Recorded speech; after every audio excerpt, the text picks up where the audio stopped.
வயலும் வயல் சார்ந்த இடங்களும். கருப்பொருள்களுள் தெய்வம், வேந்தன், உணவு செந்நெல்லும் வெண்ணெல்லும், விலங்கு எருமையும் நீர்நாயும், பறவை தாராவும் நீர்க்கோழியும், மரம் வஞ்சியும் காஞ்சியும் மருதமரமும், மலர் தாமரையும் செங்கழு நீர் பூவும், தொழில் பயிர் நடுதலும் களை பறித்தலும் நெல் அறிதலும் கடாவிடுதலும் குளம் தோண்டுதலும், இசைக்கருவிகள் மருத யாழும் மணமுழவும் நெல்லரிக்கிணையும், நீர் ஆற்று நீரும் பொய்கையும் மனைக்கிணறும், ஊர் பேரூரும் மூதூரும்.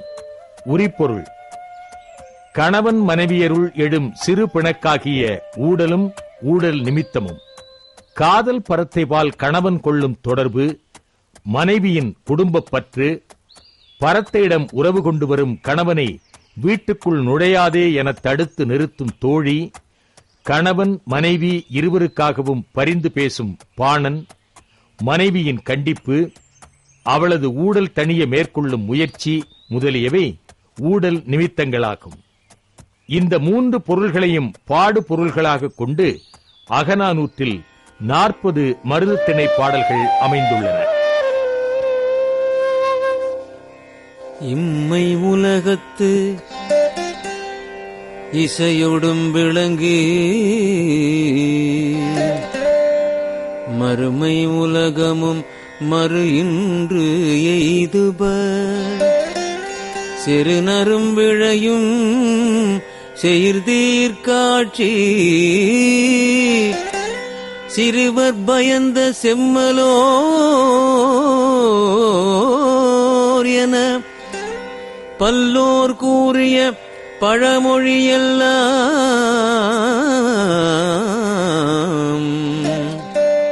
வாயேயாகுதல் வாய்த்தனம் தோழி. தோழியே, நான் சொல்வதை சற்றே கேள். பகைவரும் விரும்பும் காட்சிக்கினிய சிறுவர்களை பெற்றெடுத்த தலைமை பண்பினர் இந்நில உலகிலே மிகு புகழுடன் வாழ்வார்கள். மறுமை உலக இன்பத்தையும் குற்றமின்றி எய்துவார்கள் என்று சான்றோர் கூறுவர். அவர் கூறிய இந்த பழமொழி எல்லாம் உண்மைதான் என்பதை கண்கூடாக யாமும் காணப்பெற்றோம் என்று சொல்லிய தலைவி தான் கண்ட காட்சியை தொடர்ந்து விவரிக்கின்றாள். நிறைதார் மார்பன் நெருநல் ஒருத்தியோடு வதுவை அயர்தல் வேண்டி, புதுவதில் இயன்ற அணியன் இத்தரீரப்போன், மான் தொழில் மாமணிக்கரங்க கடை கழிந்து காண்டல் விருப்பொடு தளர்வு ஓடும், பூங்கட்புதல்வனை நோக்கி நெடுந்தேர் தாங்குமதி வலவ என்று இழிந்தனன், தாங்காது மணிபுரை செவ்வாய் மார்பகம் சிவன புல்லிப் பெரும,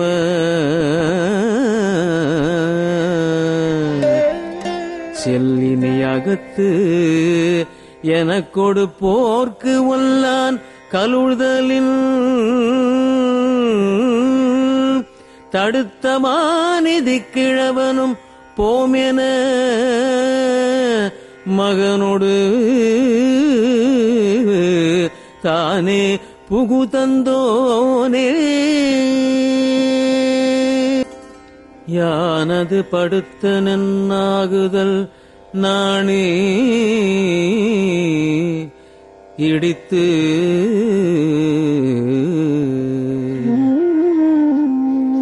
இவர் கலக்கினன் போலும், இக்குடியான் எனச் சென்று அலைக்கும் கோலொடு குறுக,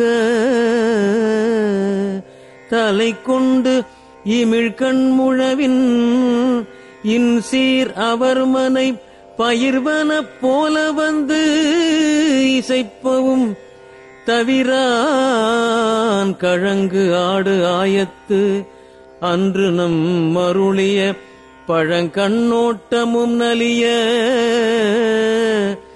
அழுங்கினன் அல்லனோ அயர்ந்ததன் மணனே. வா, என்னுடன் வா. வரமாட்டாய்? உன்னை வா. வேண்டாம், குழந்தையை அடிக்காதே. குழந்தையை தடுக்கும் நோக்கத்தில் நான் அனுப்பவில்லை, தானாகவே வந்துவிட்டது. நான் வீட்டில் பணியாக இருந்து விட்டேன், மன்னித்துக் கொள்ளுங்கள். நீங்கள் சென்று உங்கள் வேலையை பாருங்கள்.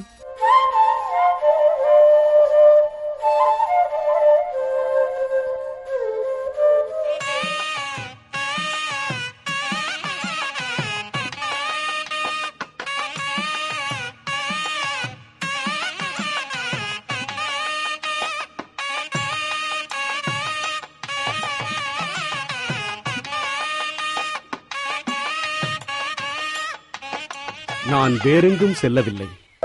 வா, உள்ளே போகலாம்.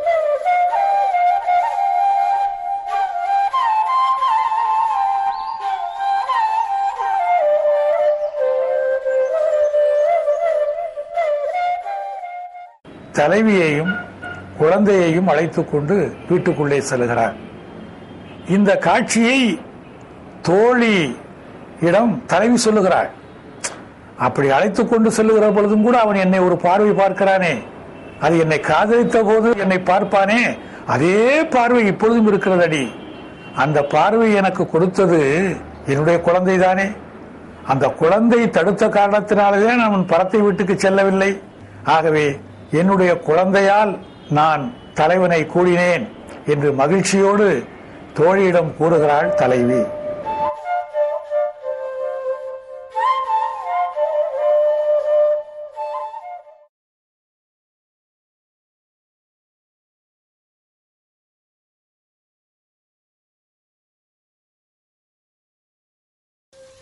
என்ன, குழந்தைதான் படுத்து விட்டதே, பிறகு எதற்கு சோகமாக அமர்ந்திருக்கிறாய்? சில நாட்களாக வெளியூர் சென்றிருந்தீர்களே, எனக்கும் நம் குழந்தைக்கும் என்ன வாங்கி வந்தீர்கள் என்று ஆவலாக கேட்பாய் என்று எதிர்பார்த்தேன். ஆனால் அமைதியாகிவிட்டாய். பரவாயில்லை, என் செல்லங்கள் கேட்டால்தான் தர வேண்டுமா என்ன? இதோ உனக்காக வளையல்கள், அணிந்து கொள், இது உனக்கு ரொம்ப அழகாக இருக்கும். இன்னும் உனக்கு ஏராளமான பொருட்கள் வாங்கி வந்திருக்கிறேன். இது தோடு. என்னடா, கேட்காமலேயே இவ்வளவும் வாங்கி வந்திருக்கிறானே என்றுதானே பார்க்கிறாய்? அப்படித்தானே? நான் உன் மீது வைத்திருக்கும் அதிகமான பாசத்திற்கு நீ கேட்டால்தான் தர வேண்டுமா என்ன? அனைத்தும் உனக்குதான். எதுவும் பேசாதீர்கள். போதும், நீங்கள் அடுக்கிய வரை பொய் மூட்டைகள் போதும். நீங்கள் வெளியூருக்கும் போகவில்லை, உங்களுக்கு எங்கள் மீது பாசமும் இல்லை. எனக்கு உங்கள் மீது பாசம் இல்லையா? என்ன உணர்கிறாய்? நான் ஒன்றும் உளரவில்லை, நீங்கள் உறவு கொண்ட பரத்தை உளறிவிட்டால். நாயுடை முது நீர் கலித்த தாமரை தாதின்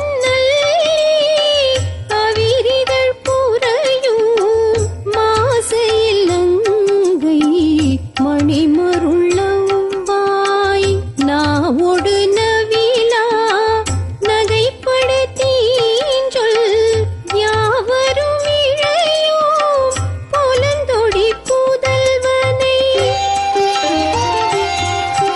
நீர்நாய்களை உடைய பழைய நீர்நிலை ஒன்று உள்ளது. அதிலே தாமரை மலர்கள் தழைத்திருக்கின்றன. அவற்றின் அருகுள்ள அல்லியின் மெல்லிய இதழினை போன்ற மாசுபடியாத உள்ளங்கை, பவளம் போலும் சிவந்த இதழ்கள், திருத்தமாக பேசத் தெரியாத ஆனால் கேட்பவர்க்கு மகிழ்ச்சியை செய்கிற தேன்போல் இனிக்கும் மழலை மொழிகள், பொன் வளையல்கள், இவை கொண்ட நம் மகன் யாவரையும் கவர்ந்தெழுக்கும் அழகன் என்று தன் மகனின் அழகு நலங்களையெல்லாம் பெருமையுடன் கூறுகிறாள் தலைவி. தீர்வழங்கு திருவில் தமியோர் கண்டே கூறியிற்று அறிவை கூறுகினள் யாவரும் காணுனரின்மையின் செத்தனள் பேணி புலங்கலம் சுமந்த பூண் தாங்க இளமுலை வருக மாள என்னுயிர்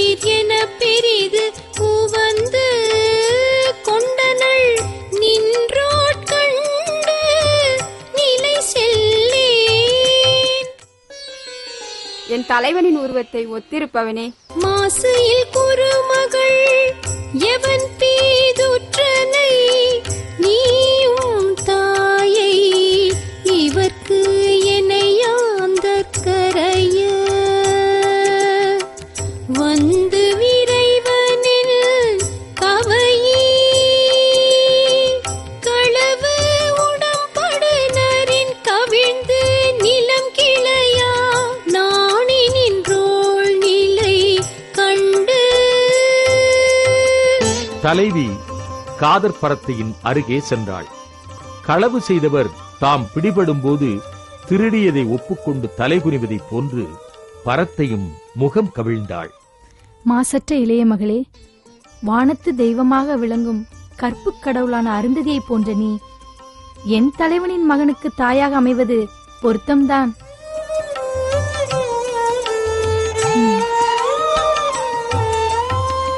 யானும் பேணினென் அல்லெனோ மகிழ்ன வானத்து அணங்கு அருங்கடவுள் அன்னோள் நின் மகன் தாயாதல் புரைவது ஆங்கு எனவே ஆங்கு எனவே. அவள் என் குழந்தையை பாராட்டிய பொழுது கூட நான் அவளை கடிந்து பேசவில்லை. மாறாக பாராட்டதான் செய்தேன். இப்பொழுதாவது நான் சொல்வதை சற்று கூர்ந்து கேளுங்கள். அவளுக்கு கணவராக இருக்கும் அதே நேரத்தில் என் குழந்தைக்கு தந்தையாகவும் இருக்க வேண்டுகிறேன்.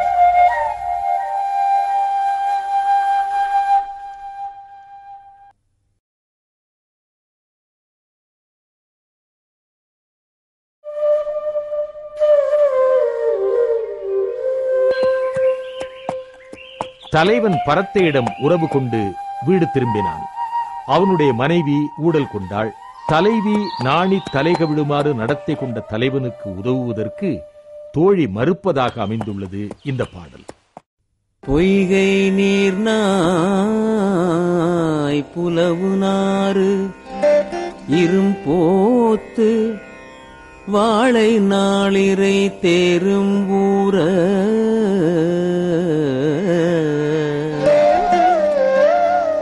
நாணினின் பெரும யானே. நில்லுங்கள் ஏன் தலைவனே, தாங்கள் உள்ளே வர வேண்டாம். பொய்கையிலே வாழ்கின்ற நீர்நாய் புலால் நாற்றமுடையது. அது வாழை மீனைத்தான் உணவாக கொள்ளும். நீர்நாய்கள் அதிகம் வாழ்கின்ற ஊரிலே வாழ்பவன் அல்லவா நீ? அதனால்தான் அந்த நீர்நாயைப் போல உன் அழகிய தலைவியை பிரிந்து எங்கோ இருக்கின்ற பரத்த இடத்திலே போய் உறவு கொள்கிறாய். தோழியே, நீ அதிகம் பேசுகிறாய். காதல் பரத்தை பிறர் அறியா வண்ணம் மெல்ல வந்தாள். தலைவியை நோக்கி இனிய நல்ல சொற்கள் பலவும் சொன்னாள். மைபோலும் கரிய கூந்தலும் இளமையும் உடையவளே, நானும் உன் தெருவில்தான் குடியிருக்கிறேன். உனக்கு அண்டை வீட்டில்தான் இருக்கிறேன். மேலும் நான் உனக்கு தங்கை முறையாவேன் என்று